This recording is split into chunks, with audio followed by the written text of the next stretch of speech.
Okay, let's get started. All right. I hope you guys are able to see the videos on web or courses. If not, let me know. You're welcome to ask me questions if you don't understand some things. Right. Let's get into the beginning of fracture mechanics. Okay. We're going to do a pretty simple agenda today. We're going to look at some basic concepts. So that we're on the same page. What we're going to talk about, define some terms precisely. When in fracture, what do we mean by stresses and fracture, these sort of things, and what the type of fracture that we see. Okay. Now, first thing I want to talk about, right? So let's take a very basic observations to what we mean by fracture. Okay, you take a piece of material, you break it into two, that is a fracture, right? So it's a one piece of material originally, breaking into two pieces, right? That's microscopically what we're going to see. And that's what we're going to see when we do experiments of fracture, right? I hope you have some experience or at least see some tensile testing before in your undergraduate or in your jobs, that we have material breaking under uniaxial and compression test. That's the most common test that we can do to look at or measure something about fracture. Now, microscopically, what does that mean? That means that there are separation of atomic planes. Okay, fundamentally, when you look back into how material breaks, and you go down into the scales, and you see that, well, in the end of the day, some atoms have to separate from each other, right? So that's the microscopic phenomena that's happening when you have fracture. Okay. Now, these still very qualitative descriptions. So now we can define some quantitative concepts, right? The first one that we like to do, or at least that appear first in history, and obviously is the very intuitive concept that we can define is the fracture strength. Okay. So what do we mean by that? So fracture strength is a quantity of stress. Okay. So the unit is megapascal, Newton per meter square, that's solid. It's a stress quantity, right? Fracture strength. Now, how do we get fracture strength? You probably have seen that in solid mechanics. The fracture strength is, you take a piece of material, right? Uniaxial or compression test, like we show here, that you have pull this material until it breaks. And at the instant of breaking the material, you see that the material has fracture. At that particular stress, you say that there is a fracture strength. Okay. Now, obviously, materials have different fracture strength, and we like high fracture strength in general, right? So that we have materials that are very strong. So we have concepts that are, fracture strength is a concept different from stiffness. Just to put this out so that we are on the same page, right? Stiff material can be weak, right? Stiffness of the material is measured by elastic modulus, and that measures a relationship between displacement or the deformation of the material correspond to the load. Now, fracture strength is measuring a completely different thing, right? It's measuring the stress at which it breaks. Okay, so there's two independent concepts. We have fracture strength of concrete. That's very high. Also, concrete is very stiff. So you have high fracture strength and high stiffness. There are materials that also can be low fracture strength but very stiff too, right? So these two concepts are different. Now, there are two types of fracture, right? We're still speaking very qualitatively, but this is important for us to grasp conceptually before we go into more quantitative derivation, because we have to distinguish two types of fracture, because what happens before fracture actually are very important for how we predict the fracture event, right? So if you remember our last lecture, we were trying to understand what determines fracture, how do we predict fracture, how do we measure it, right? And before that, you need the elasticity theory or continuum mechanics theory allow you to predict whatever stress state you are in before fracture. Now, fracture Brittle fracture and ductile fracture, the two types of fracture. I hope that you have seen this before, right? So you may see in different contexts. You say, well, there are brittle materials and ductile materials. Now, strictly speaking, we like to talk about brittleness and ductility, not to the material, but to fracture event. There are some reasons to that because a material can change from brittle to ductile. If you change the temperature, for example, right? So basically, there are two types, and this is brittle fracture and ductile fracture. And if you look at the uniaxial stress strain curve for these two types of fracture, they are very different, right? So if you look at the blue curve, that is a brittle material, right? It's just stress strain diagram, right? Classical stress strain diagram. The red curve is the ductile material, right? Something like steel, alloys, metals, right? So you've seen this in solid mechanics, and so the distinguishing feature between these two is that, well, you have for brittle fracture very small strains before fracturing. Okay, so you can pull a material and then it only deforms a little bit before it breaks. Okay, so you can't deform this material too much before breaking, right? So there are many examples of this. Most of the ceramics that we deal with are brittle fracture. Concrete, they are brittle fracture. Glass, some of the polymers, right, like epoxy at room temperature, they are very brittle, right? And fiber reinforced composites, this is one of the things that I work with. They are pretty brittle at room temperature. We have metals at low temperatures, right? So not room temperature, but cold temperatures. You start to see metals start being breaking in a brittle manner. Now, so I'm showing you just two graphs here, right? Just to see, appreciate a little bit, the kind of stress strain relation and fracture of different solid materials. Obviously, these two are brittle materials. So on the left, this is a test that we collected in our lab. We work on carbon fiber reinforced polymer. This is a reinforced epoxy. So you see that this is pretty much linear elastic all the way up to the fracture point. Okay, so you see this is the low displacement curve, and you have a pretty much linear response. And suddenly when you go to that point, you break the material, the load just drops, right? So this is exactly what you see if you do an experiment. Okay. Now this is for carbon fiber composites. Now another classical example for brittle materials or brittle fracture is concrete. Okay. Now don't focus on this part of the curve. This is the compressive side, right? But if you look at the tensile behavior, which is this part, right? There's a very, very short curve here, just because right there it breaks. So again, very small strain you can sustain in brittle fracture, right? For concrete, okay? And so concrete is fairly compressed material actually. It's a composite material, and in compression it sustains a lot better. So the mechanism is quite different. Most of the time, you see that the tensile strength is higher. If you break material, ceramics, you take ceramics, you compress it, it's hard to break it. But if you stretch it, it's very easy, right? And we will talk about why, right? This can be something that we can explain by fracture mechanics. All right. Now, this is brittle fracture, and this is the main fracture mode we're going to be talking about in this course. Just because what happens before fracture is fairly easier to characterize because they remain linear elastic. So a lot of the linear elasticity theory that you learn in intermediate mechanics of materials, they apply all the way up to the fracture point, right? So we don't have to dive into plasticity and all that to be able to get the correct stress state before fracture. So this is quite important. This is actually an easier problem than ductile fracture. Now, ductile fracture, on the other hand, is the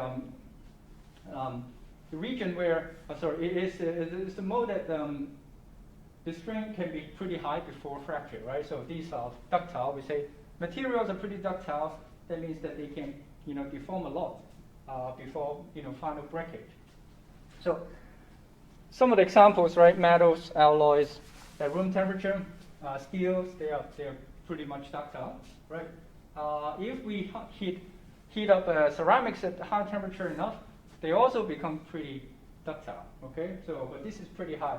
For example, if you think about magnesium oxide, right? It's very common ceramic material, or zirconia oxide is sort of ceramic materials that is quite common. You heat it up at about 1,000 degrees Celsius. That's about the temperature you can start to increase the ductility. You can start to see some plastic deformation in these materials. Now, and they fail in the ductile fracture phenomenon, right? So, have you seen a tensile test before? You have? No, you have not. You have not. All right. So I'll show you one. Okay. Just to see how it really looks like in the lab. Tensile test, 500 diameter tensile specimen. This is just from YouTube, but.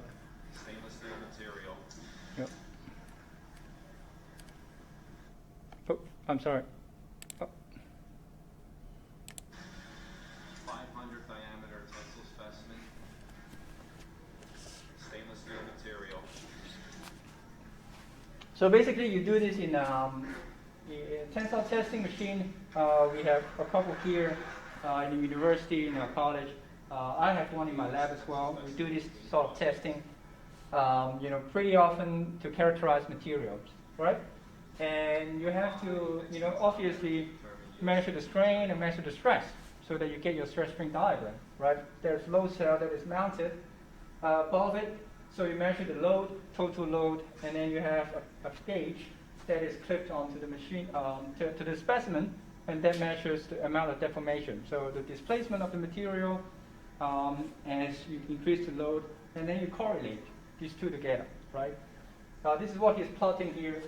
So after yield strength has been determined, remove extensometer and continue test to failure. All right, so this is where the ductility starts, right? This is already past the yielding point, so this is all plastic deformation in the steel specimen. You can visually see, you can actually deform this material quite a lot, right? Now you have necking, which is a classical phenomenon, and you have the neck keep shrinking, and finally it breaks, right? That's the fracture. Right? This is ductile fracture because you don't see this sort of dramatic deformation in brittle materials, right? You don't see a concrete shrinking in diameter before it breaks, right? It just suddenly breaks, right? This is all concrete. This is brittle and ductile material, and this is visually what you can distinguish, right? Ductile and fracture. Now, this is quite a lot more difficult to deal with in terms of fracture because there's a large range of deformation, plastic deformation. You need to take account with before the material breaks. So now you need plasticity theory, right, which is more advanced than linear elasticity. Right? So we're going to talk about, at the beginning, just linear elastic materials. So we're talking about that fracture theory that we can apply to ceramics, concrete, that sort of materials. And later part of the course, we'll touch on a little bit on the plastic fracture mechanics, which you can apply to steels and alloys. But then the theory is a little bit more complex there. Now, I'll show you more, right? So you didn't see the stress strain diagram in the video, but this is one of the representative plot that what you will be expecting to see is that you're going to have a little bit, actually a lot more strain before it fractures finally. Okay, just you can forget about the green curve. Just look at the blue one, right? And you have a pretty much a large amount of plastic deformation here, and then at the very end it breaks. That's where you have the fracture point, right? This is ductile fracture. Classical plot, what it looks like. And this is for mild steel. You see that in steel materials a lot. Okay, so this is ductile fracture. Okay, and now we want to start with brittle fracture. Okay, so that's what we're going to talk mostly for the first half of the course. Now, what I want to do right now is to explain the procedure of what you are probably taught on how to predict failure of materials in undergraduate solid mechanics, right? We have a procedure.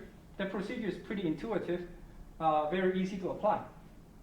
And so I'm going to describe that procedure, and then we could dissect that theory and see what are the weaknesses and what if that theory is enough, right? Because in the end of the day, our goal is to try to predict failure.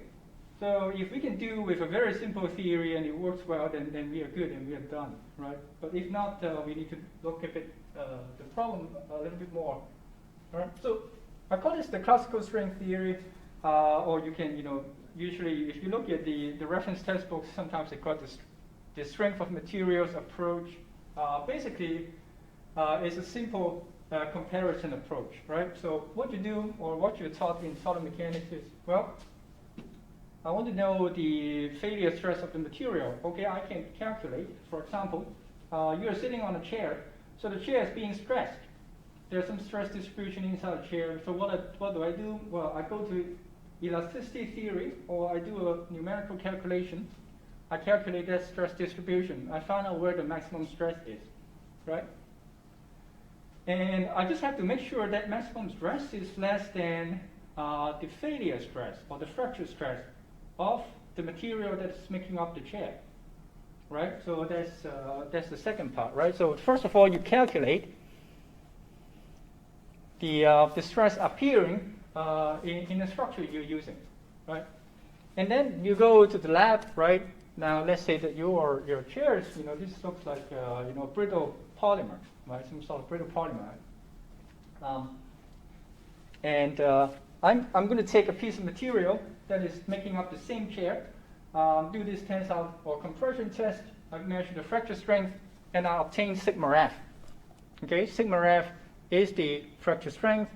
Sigma max is the stress that I calculate based on the loading being applied. Right. So one is a calculation, one is an experimental value, and what you do is, well, I have to make sure sigma max is smaller than sigma F, and maybe I add a certain amount of safety factor. Okay. So we agree on that procedure, right? It sounds pretty reasonable, right? And this is probably the procedure you're taught in solid mechanics that we told you. Now, let's dissect this theory, right? So there are some issues with this. So for this to work, some things must be true, right? There are two things that must be true so that the whole theory and the logic is sound, right? The first one is that we're going to measure this fracture strength, right? So we ought to have some sort of sample in the lab, right? So we test. So okay, we make a piece of sample of the polymer that is making a chair. We're going to test it, and then we get one number, right? So, but then we're going to take this number to a different sample, the chair, right? It's same material, but it's a different sample, right? So it's not the same piece of sample because the one that you test in the lab already broken, right? But to translate that number to the structure you're using, you're assuming that the fracture strength of these two samples must be the same, and that means that we are saying doesn't matter which sample you say, what sample you're taking, as long as it's the same material, it must have the same fracture strength, right? Do we agree that, right? So fracture strength must be independent of the sample used in testing. If not, then this approach breaks down, right? Because if I take a different piece of material, different piece of sample, same material, it gives me a different fracture strength. Then I don't know which one to use, because two samples, same material, give me two different values. So which sigma F should I use, right? So that procedure. This is the first assumption that we have to admit to use this theory. Now the second one. Now we talk about brittle fractures, and we just talked about that fracture means atomic plane separation. So theoretically we can calculate, right? Understanding the chemistry and the crystal structure of the material, we can go and calculate what is the theoretical fracture strength, right? What is the theoretical force that needs to be applied to separate the atomic plane of that material. And that must be at least a close estimate of the measured fracture strength, right? If not, then the procedure is, again, incorrect, right? Because it does not correspond to the actual fracture event. So these two must be true. And now let's take a look into these two assumptions, and then it is very unfortunate both of them are not true. Okay, so we have had these experimental studies and theoretical studies over the years, and these two assumptions are both wrong. And so that gives a big problem because we can actually never apply that procedure to brittle materials, right? So what is it? So that's the first point, right? So we were saying that the fracture strength must be independent of the sample. That is not true, right? A very abundant experimental data show that if you take same material, but different samples, and then you keep testing them to failure, you don't see the same fracture strength. And they're not just experimental errors. They're very wide scattered, right? So it's not explained by just the experimental errors and differences between tests, or the nominal differences. And the second, we can do this calculation by assuming some theoretical model on the atomic plane, for atomic level forces, and compare that to whatever we measure in the lab. And they must be at least close again, right? So I mean, we're not saying that we need to exact match because we have errors in estimation. However, the difference is appalling, right? The difference is 2 to 3 orders of magnitude, right? So 100 or 1,000 times difference. So either our theoretical calculation is extremely bad, or there's something more in our thinking that we did not capture. So let's take a look at these two assumptions and see where these two are really, the motivation for why we need better theory in fracture mechanics, because we always want to predict failure, and before fracture mechanics, that's the only theory in town, right? The strength of materials, and that we know has has these two deficiencies, right? So let's take a look at the second part first, right? I'll show you a calculation. How do we predict the theoretical fracture strength, estimate it, and then we'll see, let's compare this to some numbers and see what really is the issue there, right? So that's the second issue, and I'll talk about the first one after this. All right? Now, we have fracture strength, right? Let's do this. Think about this calculation that we're going to do, right? We want to estimate the fracture strength, and we know this is going to be atomic plane separation. So I'm going to do a very simple picture, right? So I just pick out, imagine a crystal structure material, right? Material of crystal structure, right? Ceramics is such a material. You can look at the lattice, it's a crystalline material, and then it's pretty well ordered, right? So we deal with brittle materials, brittle fracture. And fracture means that we no longer have these two planes in the neighborhood of each other, right? So we have these two planes. After fracture, they don't come back together, right? So that's a permanent change. And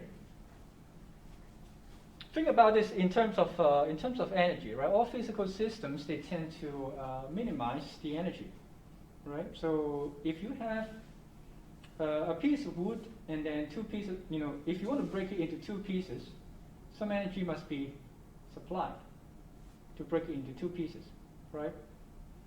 So that means, that two pieces of wood have slightly higher energy than one piece of wood, okay?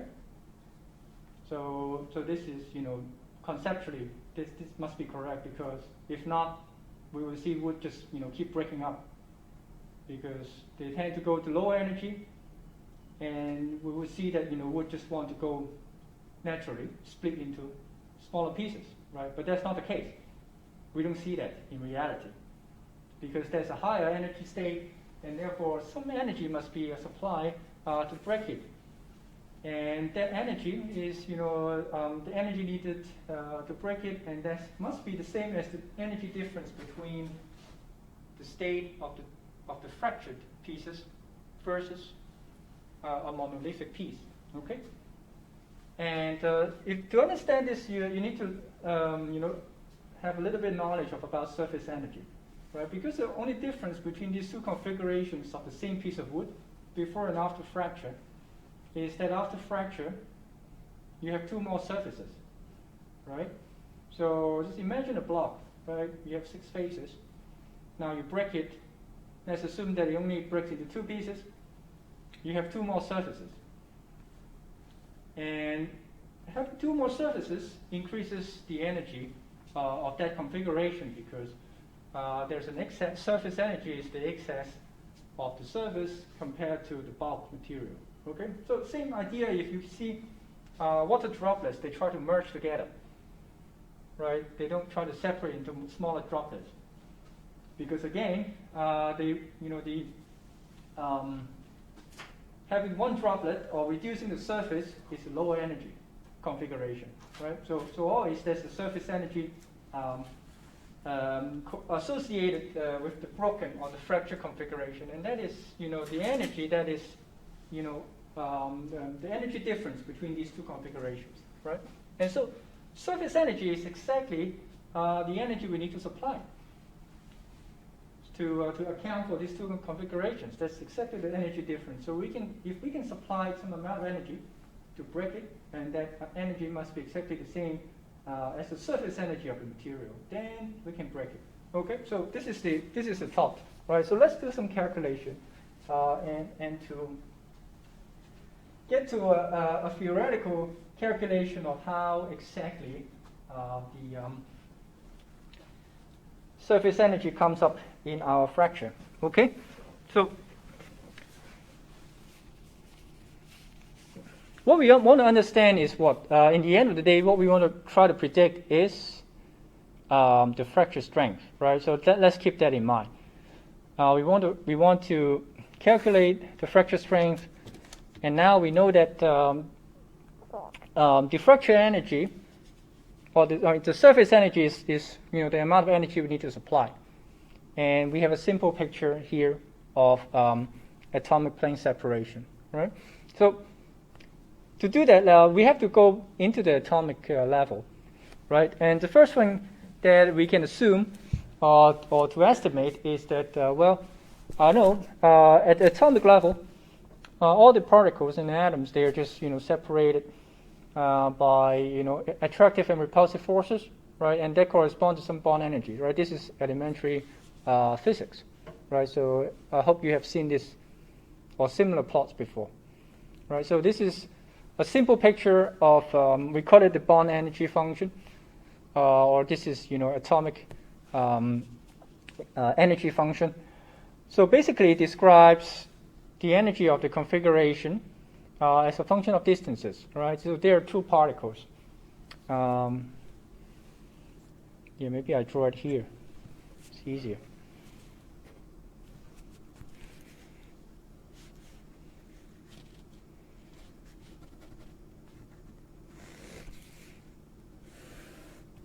Right, we are, imagining 2 particles, right, 2 atoms.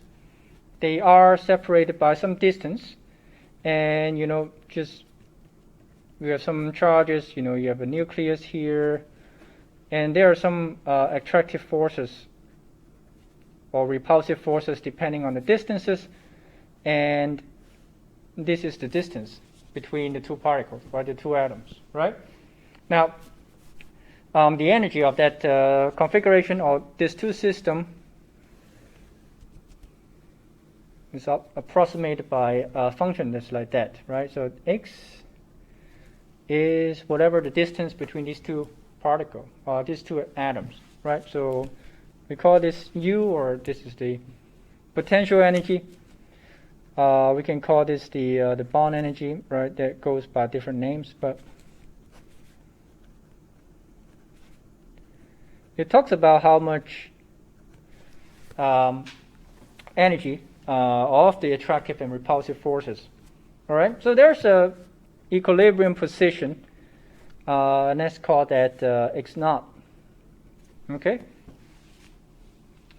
So this is the equilibrium distance that defines the lowest energy.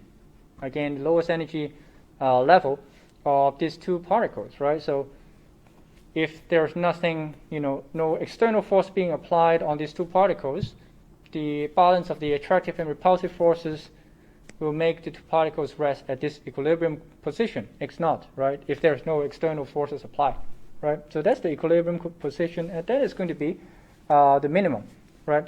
So if we extend that, if we go beyond equilibrium distance, that means if we go in this direction, that means what? That means we are going to have, attractive forces start developing, right? So they want to, if they're not at this equilibrium, if they are farther out, there's attractive forces that is going to be slightly larger than the repulsive force, and it's going to put it back, right? So that's if you are from x naught and beyond, right? And if you compress them closer together, then you're on this side of the plot.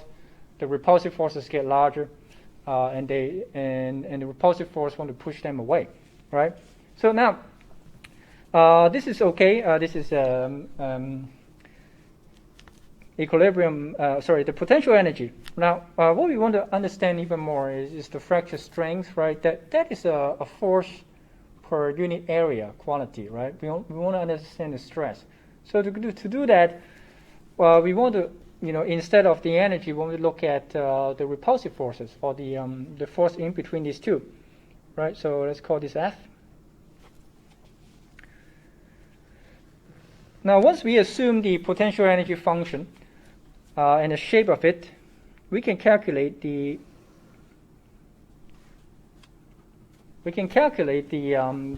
force, again, also as a function of the distance between the two, because the derivative of the energy is the force, right? So you can differentiate the energy function with respect to x, and you get a corresponding force function, right? So this is something we can do.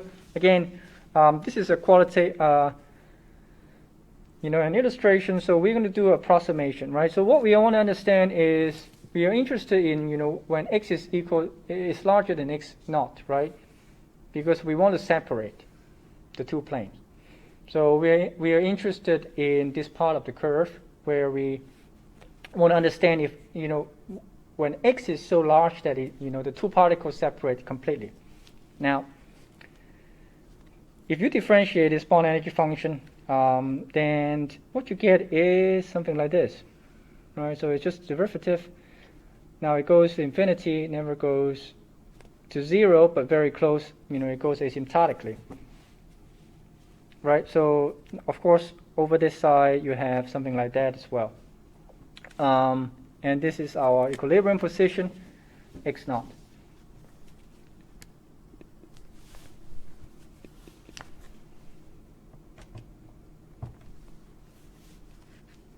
Okay. So I want to approximate the amount of energy that is needed to fracture the material, right? So I need to supply this much of the material of the energy so that I can bring the position from the equilibrium position all the way to infinity. That means that the two particles are now separated. That means fracture, right? So that's exactly the amount of energy I need to provide, right? This area under the curve, that's the energy or the work done of that force. So now there is a little problem with this tail, because we never know what the end of it is. But what we can do is to do a very, a simple approximation to the curve, to the shape of this curve. It turns out that this curve we can approximate by the sine curve, right? So the sine curve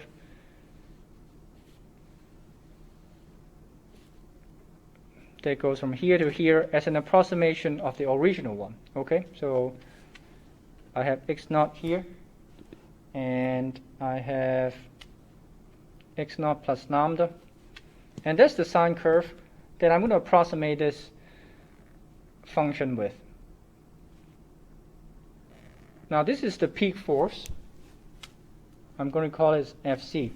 What is the critical force, or the cohesive force, maximum cohesive force between the two particles? Okay. Now I'm approximating that as a sine curve, so now I can write down a mathematical expression for that. So the force between the particles, Fc, right, that's just the magnitude. And I have a sine function to express the variation of that force with respect to the distance. Okay? Now it ends at x naught plus lambda, right? That's where the sine curve goes to 0 again, right? So lambda is yet to be determined. We're going to talk about that. But if you just look at this function, it represents exactly this curve, right? So when x equals to x naught plus lambda, then you're going to get a 0, right? Again, if x is x naught, you get x 0, right? And it's just sine curve, right? Nothing too difficult. Now this is okay, right? This is between two particles, though, right? What we need is stress. So this is a force between two particles, but what we need is a stress, and stress is, an average force over a large area. And so to change this to the atomic plane, let's consider, the crystal structure, right? Think about two atomic plane, right? Simple picture. We just have a arrangement of these atoms, right? And now we know that the force between two atoms, and we just need to know what is the area, the effective area between these two particles, or these two atoms. And then we can calculate the stress, because stress is force divided by area, right? So think about that. This is the equilibrium position. So, this is x naught when there's no force being applied, right? This is the original configuration. And so the area, if you take you look at an atom and think about, let's say this is the plane that we want to look at, right? So we have, this area, which is also x naught.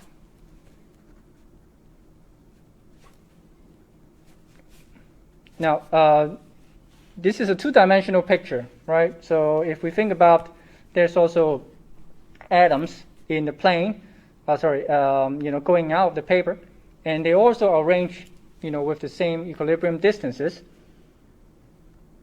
The area, the effective area around an atom, is going to be x naught squared, okay? So that's good, because with the area, we can start to calculate the stress. What is the stress on one atom?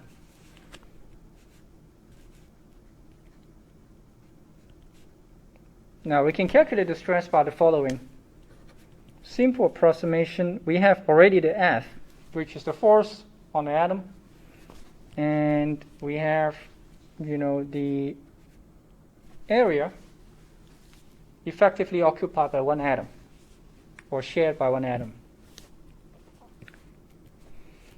So we have both of these. We have F, which is Fc sine pi over lambda x minus x naught. Okay? Now what we need is, carrying forward.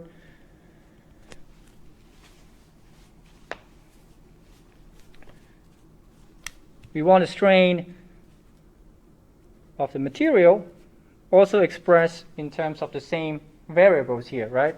So if, as we apply forces to try to separate these two atomic planes, the distance is going to change. X is going to change, right? The original configuration is x naught. As we put it, it's going to increase. So the distance, the strain is just the change in that distance divided by the original distance. Now I'm using, obviously, small strain approximation here. Okay, so change in length divided by original length, right? Same here. So that's stress and strain. Now with stress and strain, we can even calculate what is the elastic modulus of this material now, right? Because if we take elastic modulus, right, that is just the change of stress with respect to strain.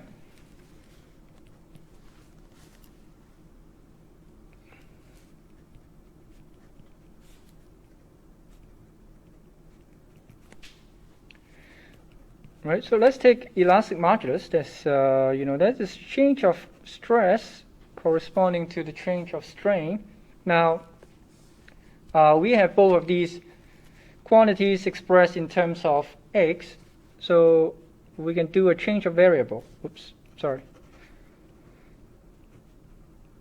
Because they are both varying with the distance, right? Distance x.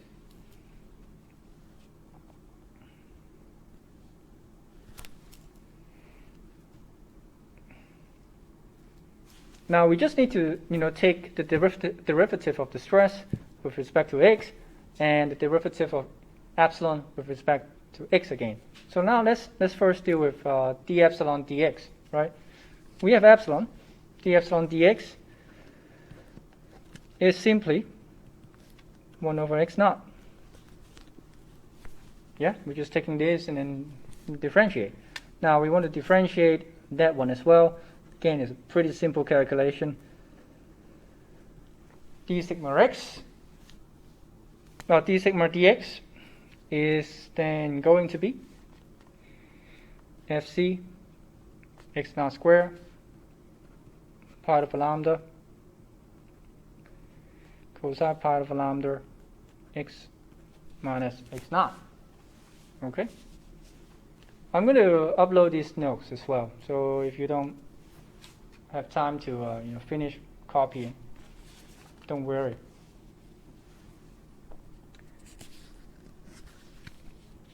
Okay, let's then combine these results, because we know we are going after the fracture strength, right? So elastic modulus is d sigma d epsilon d sigma dx d epsilon dx.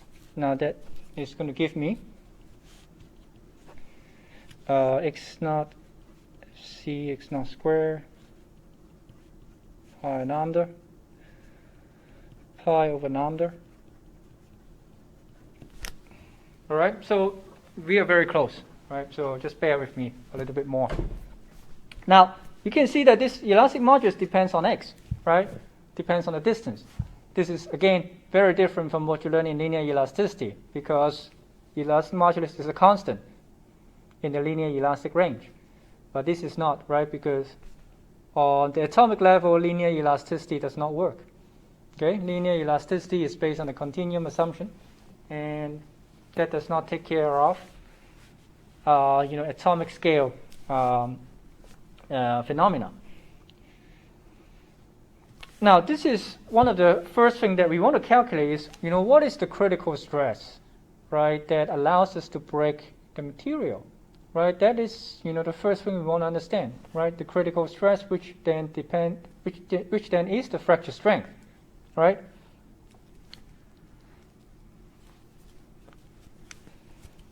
So let's take a look at a plot that we had before, right? Let's go back to this a little bit.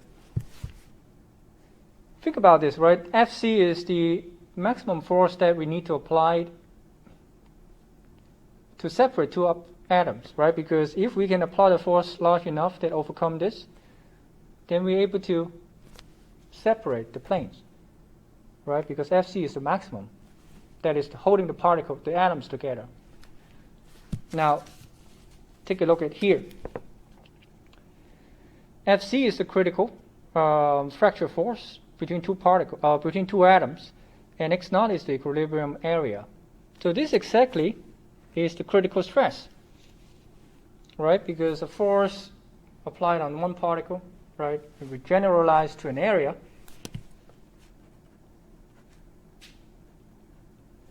that is the critical stress, right? Assuming that all the atomic planes, obviously we are assuming that they all have the same atomic force dynamics and the same equilibrium position. It's not.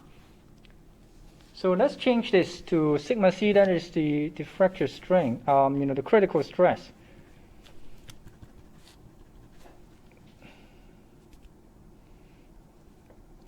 And let's write this down. Just changing the notation.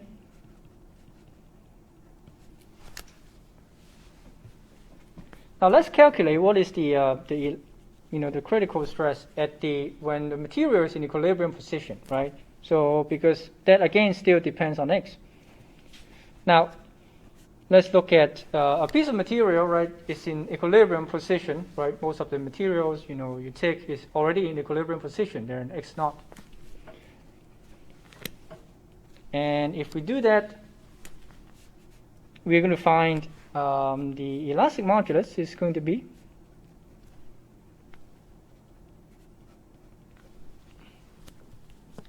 given by this, right? Just substituting x into here, very simple substitution, then arrive at that expression. And now let's turn this around, because I'm looking for the fracture strength, which is sigma c. And just rearrange it, pi x0. Okay. Now we are very close, but a little bit more, because elastic modulus is something that we can measure for material, right? Take a piece of concrete, I measure the elastic modulus. Well, this is something I know. Pi is just some constant. x0 is the equilibrium position, which is equal to the lattice constant of a material. This is something we can measure again. So what is still missing is this lambda, right? Because that lambda is the separation distance, right? So it's at the distance between atoms that when the fracture event occurs. This is something we do not know, right? Because we don't know a priori how a material, at what atomic separation they will, fracture, right? But remember what we talk about. What we know about fracture is the total amount of energy difference between before and after fracture, right? And that relates to surface energy.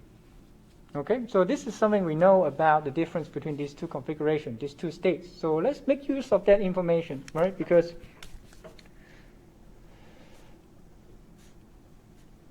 we have, originally a bulk material with all these atoms arranged in a perfect manner.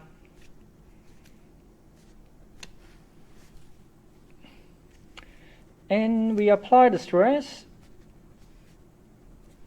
and there is a crack happening. Now it becomes two pieces.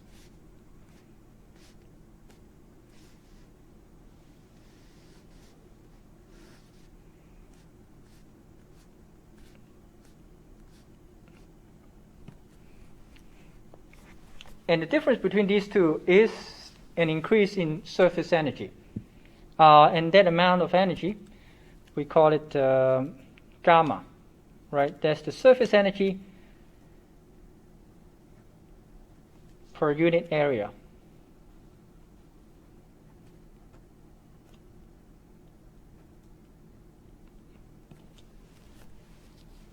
So that's very close to the final result we're going to get.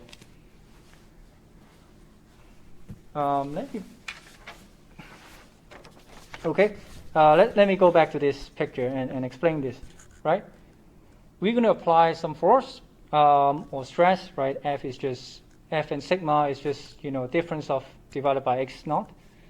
I need to bring this force from the equilibrium distance, original equilibrium distance x naught, to the fracture distance, which is x naught plus lambda.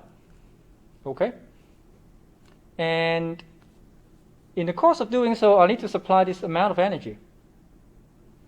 So on the atomic level, that means that if I supply this amount of energy, I'm going to break it. And at the same time, that means that that amount of energy must equal to the surface energy, right? Because once they break, it's at a high energy, right? So, you start with some energy level 1, and then it ends up in higher energy level 2, right? And that difference we supply by the work done. So that work done is expressed here, and that work done must be the same as that surface energy.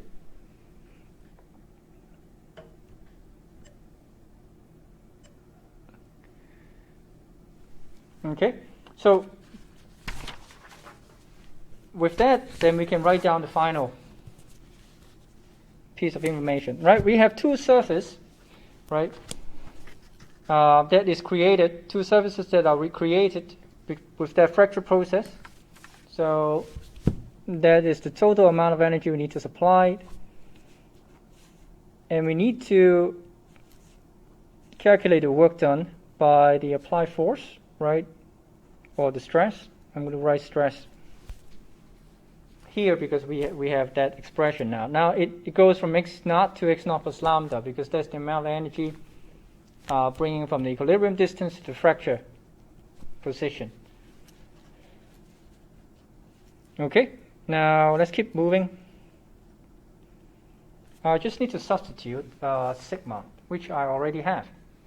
Now sigma is where? Okay, sigma is sigma c sine pi over lambda x minus x naught dx. So this is the work done by the amount of applied forces or applied stress, and that amount of force taken from the equilibrium distance to the fracture distance, then it equals to the energy that is needed to break it, and that must be equal to 2 lambda. 2 gamma. So let's carry on this integration. Again, it's a fairly easy integration.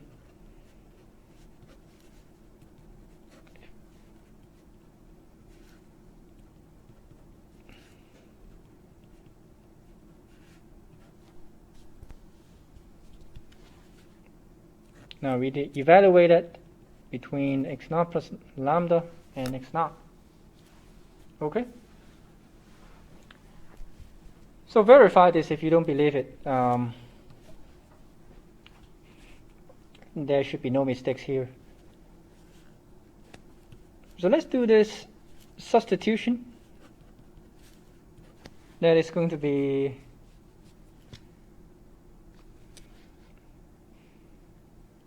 going to be 1 plus 1. Yes? Yes, I think so.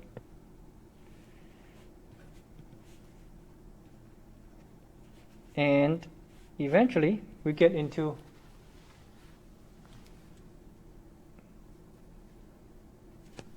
this expression. Okay?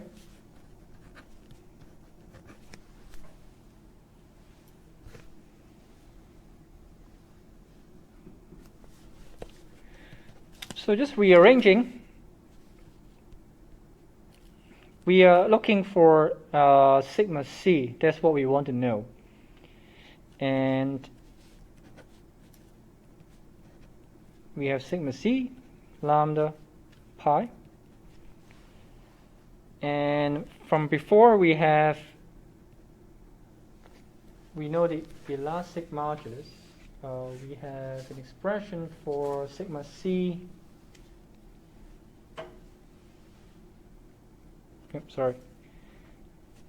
That is equal to E lambda pi x naught, right? This is just from before, okay? This is just from looking at the stress and strain and elastic modulus of the solid. Now this expression, we got it from doing an energy balance between the surface energy and the work done, right? So they come from two different places. So there are two independent conditions we used, two independent equations. Now that allows me to eliminate lambda, because that's the lambda that we don't like, because that's the one that we don't know. So we switch lambda by something we know, which is the surface energy, gamma, right? So let's combine these two and get to a final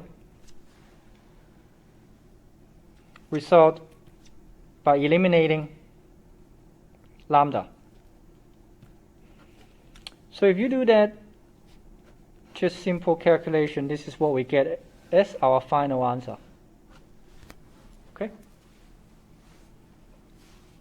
So what this tells me is that we have sigma c, which is the fracture strength, right? That's the amount of fracture strength which is applied to the material. Right? I can calculate it theoretically if I know the surface energy of that solid, I know the equilibrium distance of that solid, and the elastic modulus of that solid. All of these are measurable quantities. Okay, we can measure that, all of them. And now I can independently go do a fracture test. Then I can know the experimental measure value, sigma c. Right, so just recall why we are doing all this derivation, because we want to see whether the measured fracture strength is the same as the theoretical calculated fracture strength. And so let's take a look. Let's take an example of some materials.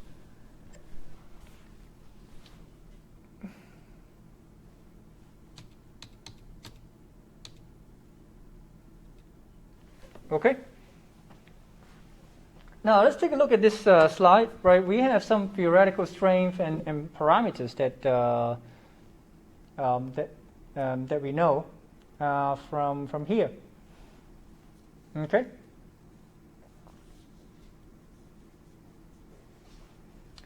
So we have elastic modulus, and we have, the parameters. The surface energy is gamma, right? So these are just some common materials that we take, or that we can measure, right? Elastic modulus, gamma, surface energy, and then if you calculate, for example, let's take a look at this one. That is magnesium oxide, common material, ceramic material, brittle material. It has a theoretical value of 37 gigapascal. Okay, 37 gigapascal. And that's a pretty high stress, 37 gigapascal. All right. And if you compare this to the measure value, you're going to see that this is 1,000 times bigger than what you measure in the lab, right? So I happen to have some tests I've done in the past on magnesium oxide, right? So I'm going to show you some real data. Okay, remember let's take a look just at the magnesium oxide, right? Magnesium oxide, just, remember this value, it's 37 gigapascal. And this is the measure value from our test. So again, also on magnesium oxide, we have done this in the lab, many years ago. And this is the fracture strength being measured. And you see that this is megapascal. This is a different unit, right? We have 37 gigapascal theoretically calculated. Gigapascal is 1,000 times larger than megapascal. Okay, so if you're not, used to this conversion yet, I'll tell you, right? Megapascal is 1,000 times less than gigapascal. So we have 37 gigapascal, and this is about, maybe 80 megapascal experimentally measured. So this is about 1,000 times smaller, right? What you measure.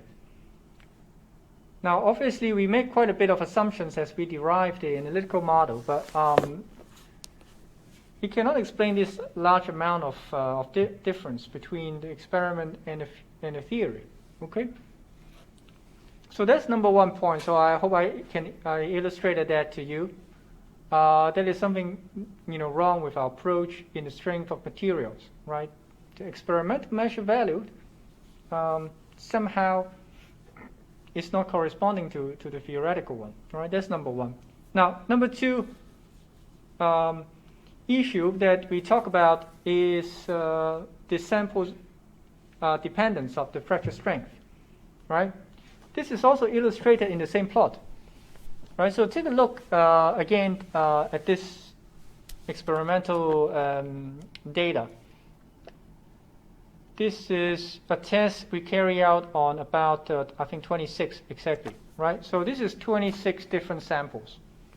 So we take, nominal the same, type of magnesium oxide made from the same batch, right? We just cut into, number of pieces. Now we break them, right, individually. Now and then we measure the fracture strength, and this is what we get out, right? So these are, ranging from, the lower ones, 60 megapascal, to, the higher ones can reach almost 100.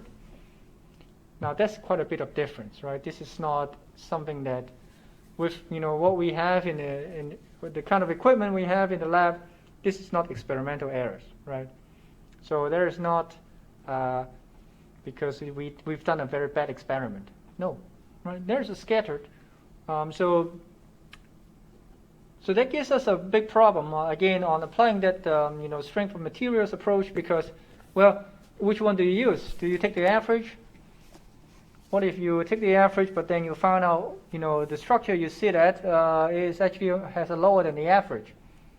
Then your material is going to break. So what people have done before is to take an extremely large factor of safety, okay?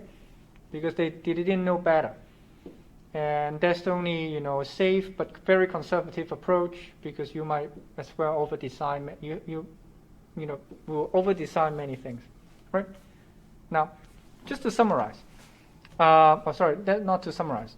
So, what is the fundamental, concept that we are missing is that, there is the issue of flaws inside materials, all right? And again, actually, both of these deficiencies can be explained by the same idea, and the idea of flaws. We know that our material structures we make, they are not perfect, and the fracture strength is a very it's a quantity that is highly sensitive to the flaws. So I'm going to show you. I'm showing you here. You can see this a little bit better. Maybe I turn down the lighting.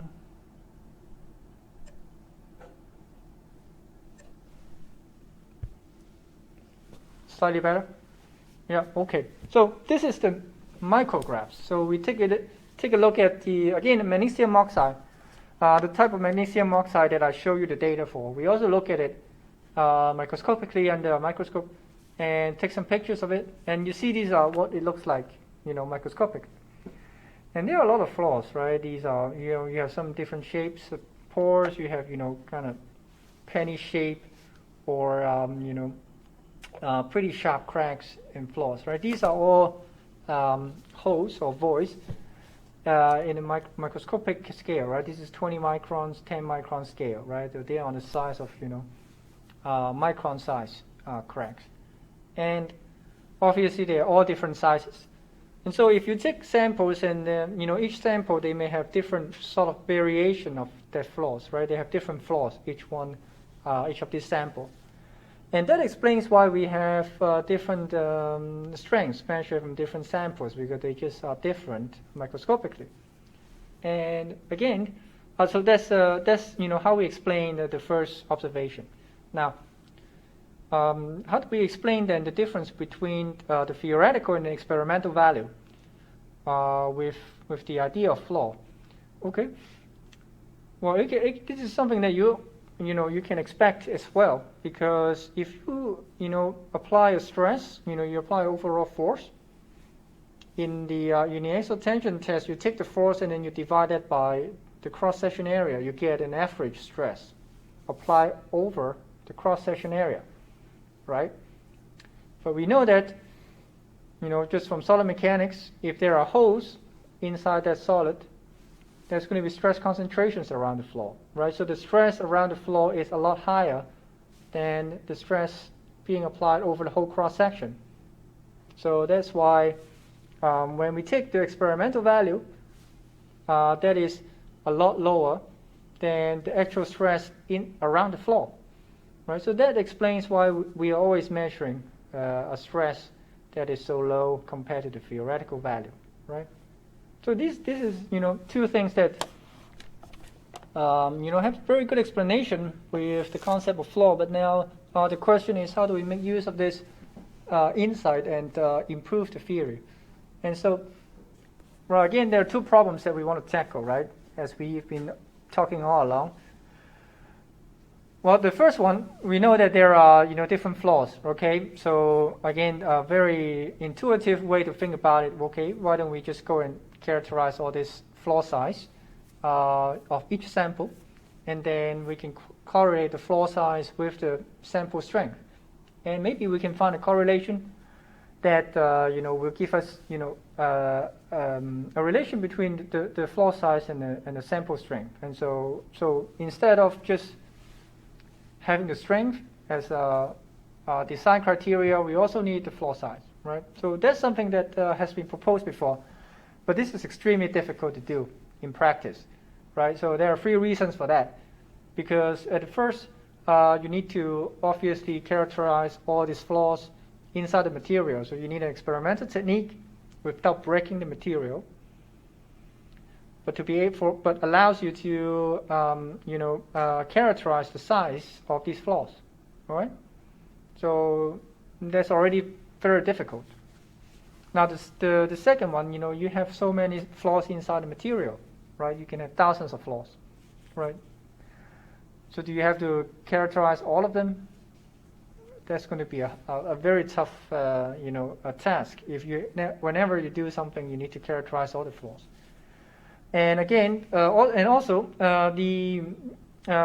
you increase the size of your structure, then you are going to carry more flaws in the material because just your structure is larger, it can carry more flaws, right? So it increases. So if you imagine characterizing the flaws of the whole aircraft, that's a nightmare. Right? So in practice, this doesn't seem to be a very practical approach. Even though there are people still improving experimental techniques trying to break that barrier, but at least nowadays we can't do this technologically. It is not something that we are able to do. So, but there's something a different way around this by using something called a statistical string theory. Okay, without characterizing the flaw size, but still be able to have characterization of the scatter of the strength, and use that in design. And this is something we proposed in 1939. This is Weibu, and we're going to talk about this for 2 lectures, which is the statistical string theory. Okay, so this is a slight improvement from the classical string theory, because the classical string theory does not care about flaw size. This one does. Okay, so we're addressing at least one of the issue, and this is still pretty widely used today. Okay, the Weibu theory, you may heard of it, especially in brittle material ceramic industry. Now, to tackle the second issue, which is the theoretical value and the flaw size, the stress concentration around flaw size, around the flaw, that is something that actually is within reach, because we have elasticity theory, and we can calculate the stress around a flaw, around a hole. It's already known, right? The theory was already established. We just need to do it, right? And this was attempted, or not attempted, was obtained by Charles Inglis. All right, so he was the first one to get around that analytical stress field around the flaw, and later on Griffith used that to arrive at some fracture measures, and that is actually the second part of it actually becomes, the fracture mechanics. Okay, so this is floor size, stress around the floor, theoretical differences between experimental value and theoretical value, and this allows us to approach the problem in two different ways. Okay, so that is still a strength theory. That's the first approach. That we are still not looking at what is the stress around the floor. Okay, I just measure the strength, but I address the scatter in the floor in the strength value. Now the second approach is linear elastic fracture mechanics, which let's do a very careful calculation around the floor and relate that to whatever we measure in the experiment, right? So to do the second one, we do need to we do need the elasticity theory, but I think I'm running out of time. So what we're going to do next lecture is to start with this. We're going to go through very quickly because I assume you already know this. This is just a repeat of the intermediate mechanics of material. So I'll just list out the type of equations that we are going to see, and the basic equations, and so that we are on the same page. Then I assume you know all of this. And we're going to start also a very quick guide to using finite element analysis in the next lecture, because many of these crack problems cannot be solved analytically. So we rely quite a bit on numerical methods, and you're going to see quite a few assignments on how to use finite element analysis to solve fracture problems.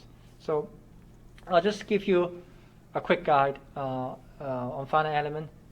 Again, it's not something we're going to teach here, but just something to help you get started. Okay, so this is all for today. So I'll see you in next week.